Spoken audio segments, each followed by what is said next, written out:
Hi, I'm Manuel from Planview, and I help people understand how software product development works in real life. Today, I'm here to help you with 12 ways to boost your VSM transformation. Take a second to connect with me on LinkedIn and give me any feedback on what you hear today. As head of product for value stream management at Planview and former chief product officer at TaskTop, I've worked with many companies across many different industries. Each company is different, but all of these companies have one thing in common. They're changing the ways that they provide value to their customers. They're learning to deliver value digitally, going from physical, in-person actions to virtual, in-app interactions. They're becoming software companies and transforming to a product operating model. But change isn't easy. According to our analysis, when it comes to creating new software experiences, almost 25% of effort is lost due to misalignment in planning, and almost 50% of effort is lost due to inefficient execution. Value stream management can help. One of the biggest challenges in implementing VSM is getting people to think and act differently. So let's get started on 12 ways to change your thinking about transformation. And we'll end on what may be the most surprising thing that you need to change first. Let's start with number 12, perspective. Perspective refers to how a person looks at things. The whole point of this presentation is to help you understand how adopting a new perspective can help make you a more successful transformation leader. So let's start there. As a coach or a leader, it's going to be most effective if you adopt or at least understand the perspective of the teams you are trying to change. It's a basic principle. The more you understand someone else's perspective, the better you can work together. Like many people, your perspective might be that VSM transformation is different. After all, you're introducing new concepts, new organizational structures, and maybe new ways of working, which is just another way of saying business processes. You're probably using new terms or using them in new ways. Terms like flow, value stream management, operating model, or governance. And while these new concepts might be exciting for you, for the busy product manager, they're just one more thing standing between them and shipping product. The best product managers instrument their products. They observe what's happening and use that data along with their own creativity to make decisions quickly to improve their product. They iterate, experiment, and eventually discover what works best. That's the only way the product gets better. You're doing the same thing, only with workflow. You're instrumenting, observing, and improving how people work together. You're starting with basic concepts and assumptions, but over time, those will change.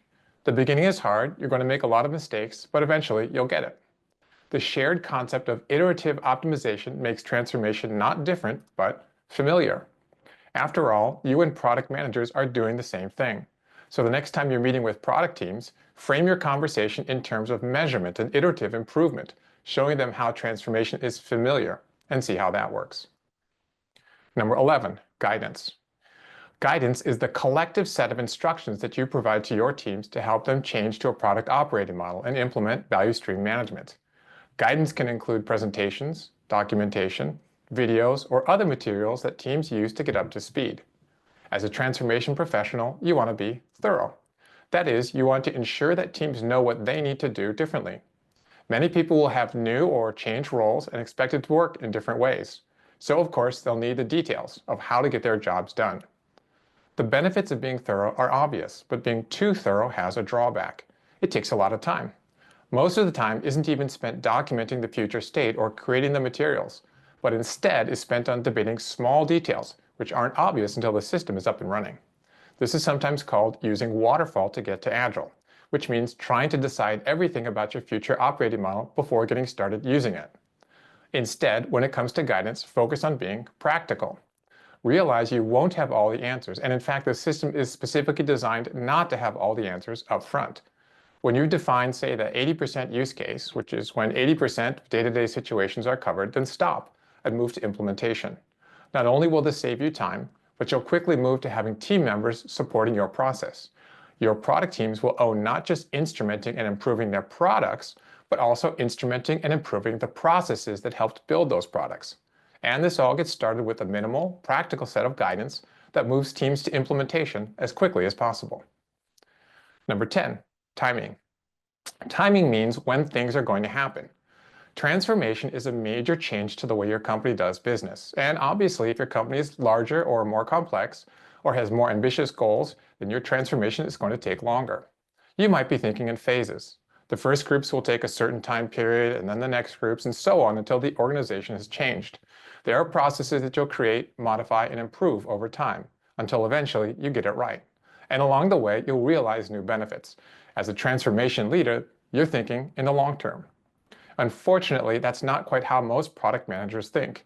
They're thinking about the features their customers need today, or maybe needed yesterday. Or they're thinking about what the competition has just released, or a great new idea that they want to get out before someone else does. They're trying to make decisions quickly. They're of course thinking strategy, market development, and how things will play out in the long term. But most of all, they're thinking, what can they do right now? So what does this mean to you? If you want a product leader to do something differently, you need to explain how it's going to have immediate impact. Will she or he have better data, better ideas, new insights, unblocked resources? Is that meeting you propose simply a time drain to keep management up to date? Or will the product manager gain some new resource or guidance that will help with the next release? If you can put the benefits in terms of now, you'll have a better chance of getting people to do what you need them to do. Number 9, constraints. Constraints are the constants in your transformation. For example, the team's objectives, the resources available, and the choice of technology are all possible constraints. Constraints are anything that can't or won't change. Constraints are what we use to make plans. Most leaders address constraints as being fixed. Given a certain set of constraints, how should we work? Who should do what? How should we prioritize? And most transformation plans are built this way. Product leaders are different. They're trained to see the invisible, imagine the unknowable, and create the impossible. Their job by nature is to overcome constraints. They're problem solvers who make trade-offs, and they work best when they have the most options available.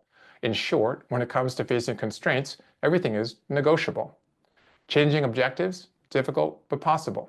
Need different resources? Maybe we can align roadmaps or make use of a shared team. Limited by technology? Let's think of a new way. You can apply this approach of creative problem solving to your transformation efforts as well. Engage with your product teams on desired outcomes and work with them to design the right processes. Does a meeting need to happen if there's a faster way to share information? Do all teams need to plan at the same time and the same way, or do you just need consistency of output? Great product teams enjoy solving problems and finding a way around roadblocks. So when it comes to constraints, remember that everything is negotiable and work with the teams to find creative solutions. The output will undoubtedly be more efficient and the teams will be happier. Number 8, pacing. Pacing, sometimes called cadence, is the rhythm of workflow, or how frequently disparate groups work on the same tasks. Product development is a highly interconnected process. Teams collaborate functionally, for example, engineers with engineers, as well as within value streams, such as a product manager and engineering lead for a particular product. And of course, there are many interdependencies between value streams. When implementing a transformation, it's important for these teams to work closely and effectively, so the pacing is necessarily designed to encourage teams to work together. For example, let's say all product teams need to do planning. A traditional approach would be to set aside a particular day of the week for everyone to do planning. This method ensures that planning gets completed on a regular basis, and everyone knows when to be prepared and for what. However, overly synchronized activity can actually slow things down. The classic example is the story of a group of hikers out on a walk. In order to stay together, they place the slowest hiker in front and everyone else adopts his pace.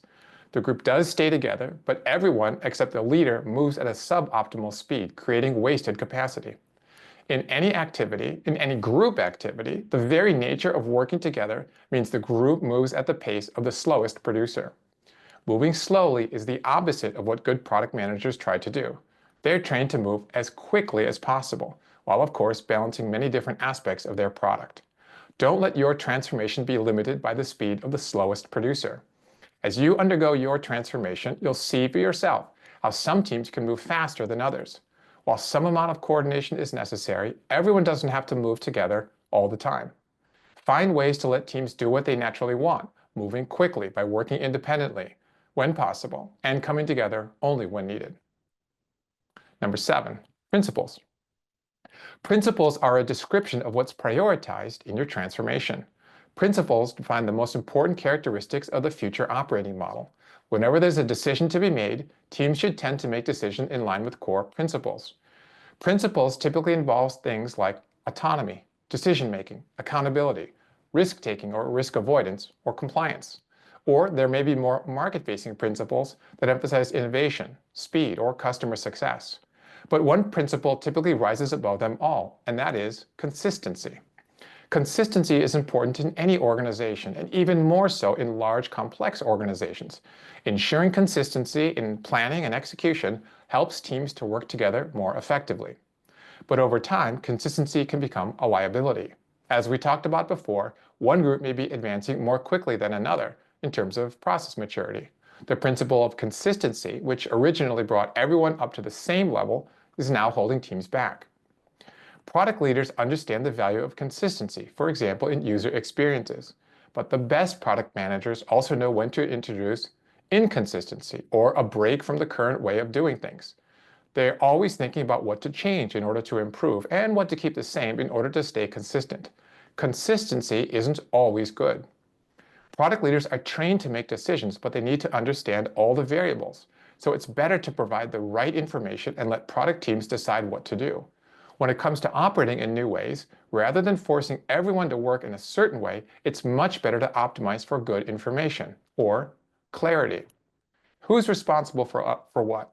Who owns what outcomes? What are the priorities? How are they determined? How are shared teams governed? How are dependencies resolved? A good transformation leader will have as a core principle clearly defining the operating model. Product teams can live with process inconsistency, but can't make good decisions about the transformation without clarity. Remember to post in the comments or LinkedIn the key lessons you're taking away. Number 6, audience. An essential element of your transformation plan is communication. According to some studies, one of the top causes of transformation failure is a lack of awareness of the company's objectives. And every communication needs an audience or a group of people who are interested in or affected by, in this case, the transformation.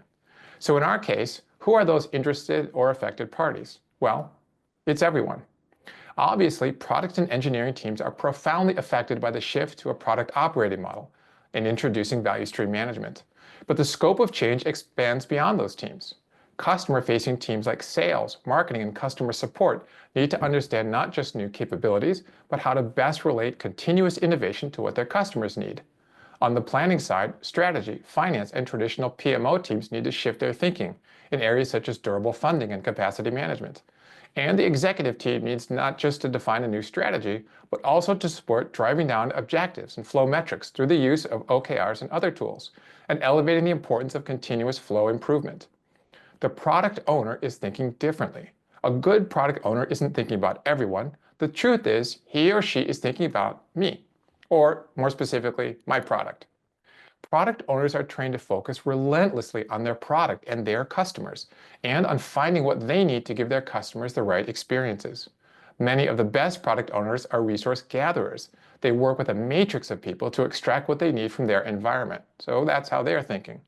As a result of your transformation, what new resources will be available? What development timelines will shorten or at least become more predictable? What management clarity will be provided? What waste will be removed from the system in order to speed development? While your transformation does indeed affect almost everyone, to get product management support, you'll have to put the transformation specifically in terms of how the changes will improve their product experiences for their customers. After all, that's the main thing they care about. Number 5, ownership. Ownership means who's responsible for achieving outcomes.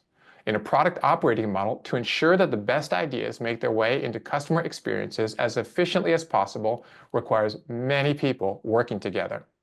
It means gathering information and feedback from different sources, going to colleagues and peers for ideas or guidance, and working with engineering to find solutions. Each group has a part to play, and all parts must come together effectively and at the right time. So you'd be tempted to think that ownership of an outcome falls collectively to the many people or groups involved, because if any one part fails, the entire outcome fails. Product managers don't think that way. Remember, the best product managers identify themselves intuitively with their products. Their own professional success is linked directly and often financially to product success. The product manager is the one person who ultimately owns the product. Good product managers think this way about all aspects of the business. For each outcome, there is an owner. Nothing frustrates a product manager more than participating in an activity or working towards an outcome with an unclear owner. So as you direct your transformation, ensure that each outcome has one and only one clearly defined owner. Number 4, Customers. Who are your customers? Your role is to design the organization, set the objectives, define how work is planned and executed, measure your flow of work, and create a management system or governance structure. The end result is having teams work effectively both among themselves as well as interacting with each other. And to an extent, it's providing the right insights to the management layer and executive sponsors so they can provide the right guidance to keep teams running smoothly. And if you do your job right, your teams are happy. So it's obvious your customers are the teams. And pretty much everything you do is designed to make these teams happy. But as we've seen before, product managers don't think that way. To a product manager, the only real customers are actual real customers. That's right, customers. The people using the products, paying the bills, leaving the reviews, clicking the buttons, or swiping the screen. Sometimes, when faced with the daunting challenge of changing how hundreds or thousands of tens of thousands or tens of thousands of people work, it can be easy to lose sight of the real objective. What was that last change that you proposed? Was it a new management report, different metrics, a special team, a cadence of meetings? Can you relate that change to a direct, positive customer impact? If you can't, why would you expect a product manager to welcome or even accept that change? Remember, the real objective of any product organization is customer success, and you need to be able to relate any transformation directly to how that transformation meets the real needs of your real customers. Number 3, objective. Now we're down to the top 3. Why are you doing transformation anyway? Why are you implementing value stream management? Most organizations are inefficient. As I mentioned at the start of this presentation, according to our own research, only about 25% of software development investment in a typical organization goes towards the most strategic objectives. The rest is waste in one form or another. By the way, let me know if you'd like more details on that, and I'll be happy to get that to you. If you look at the root cause of waste, it becomes clear. It's because lack of a sufficiently mature process. So of course, that's the point of transformation. Ensure that the company has the right processes in place. And of course, the organization, people, and culture to execute on those processes. Well, what do product managers care about? Adoption. Adoption or usage of a product is far and away the sole measure of a product's success, even more so than financial metrics. Adoption means users are giving up their time, their most precious commodity, to experience something that someone else created. It's the ultimate exchange of value. It's what every product manager is or should be striving for. It might be difficult to see how transformation can drive product adoption. After all, most transformation leaders are not subject matter experts as well. But reframe your job as setting the conditions, getting the resources together, or focusing priorities so the product managers, your partners in transformation, can have the best chance of achieving their objective, product adoption. Number 2, AI. Now we're down to the second most important way to change your thinking. Let's talk about AI. Now, AI has many forms, but I'll stick to generative AI, or Gen AI, which is what most people are talking about these days. Gen AI is the kind of AI that lets you ask a question in a natural way, get help understanding something, or get work done on your behalf. For many people, AI is a question mark. What is it exactly? What can it do? Is it safe? Is my organization going to adopt AI, and when? How is it going to change our transformation? How is it going to change my job? Is it real? Well, I'm here to tell you that AI, and specifically Gen AI, is going to be the single most impactful business technology that we will see in our lifetimes. It's going to be bigger than smartphones, bigger than cloud or SaaS, even bigger than databases and programming languages. And that's because it's going to affect many more people. Our world is defined to a large extent by digital product experiences. Think of your daily routine. How many minutes or seconds pass between one digital experience and the next? And all of these experiences are brought to you by a very small, very talented, very specialized group of people, creators. With Gen AI, everyone becomes a creator. Now, that's not to say that creation is going to be successful. In fact, with even more choices, the job of discerning experiences and finding the best ones, the job of the product manager, will become even more important. But the field of options is about to explode, with a whole new generation of experienced creators. Now, this isn't just my prediction. Every customer that I talk to has at least one major AI initiative underway. So if your role involves digital product management and you're not jumping into AI, you may already be behind. Number 1, the first transformation. Let's end at the beginning and talk about where to start. What's the first thing you're going to change? Coming into this talk, you may have been looking for insights into how to change people, to get them to adopt an effective transformation, to get them to understand concepts like value stream management or product operating model. You might have been thinking about them, the teams who've been working a certain way for years, the executives who don't have time to learn new methods, the technologists who think they already have a solution. Most transformations fail, not through a lack of effort or guidance, but simply from a lack of understanding each other. But the flip side is that understanding each other better can lead to success. Some people say change is hard, yet we do it every day. In fact, you've just done it. We've gone through a number of areas covering perspectives, timing, constraints, ownership, and several other topics. You've learned a bit about how product managers think and how it's different. You've learned some lessons about transformation and being part of a product team, and hopefully you're on the path to learning product thinking. If so, congratulations. You've completed that all-important first transformation. You. I hope you enjoyed this talk. Please post your comments in the chat or connect with me on LinkedIn using the QR code. I'm Manuel. Thank you.